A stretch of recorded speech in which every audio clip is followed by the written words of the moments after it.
Pemirsa, sesudem 4 pelaku sindikat perdagangan bayi diamankan di Treskrimum Polda Sumsel.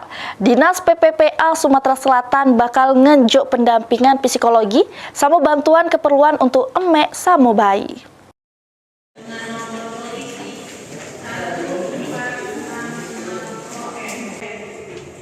Direktorat Reserse Kriminal Umum Polda Sumatera Selatan berhasil mengungkap kasus perdagangan bayi dengan menangkap 4 uang pelaku.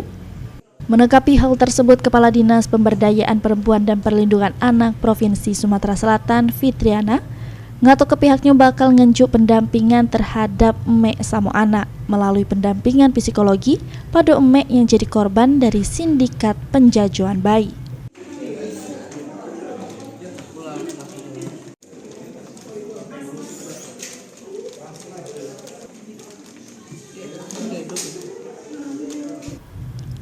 Selain itu, PPPA Sumatera Selatan juga bakal ngejuk bantuan keperluan bayi sama emek sesudah menjalani proses persalinan.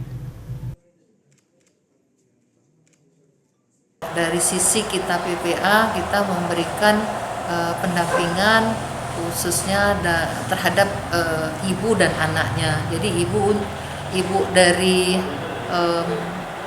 si bayi ini yang juga sekaligus pelaku, kita berikan pendampingan secara psikolog ya, biar bagaimanapun dia membutuhkan pendampingan karena dia baru melahirkan, usia bayinya baru 5 hari dan dia melahirkan itu secara sesar sehingga masih membutuhkan perawatan dan tidak hanya fisik tapi juga secara mental ya. Makanya kita dari PPA memberikan pendampingan psikolog kepada si ibu ini tadi.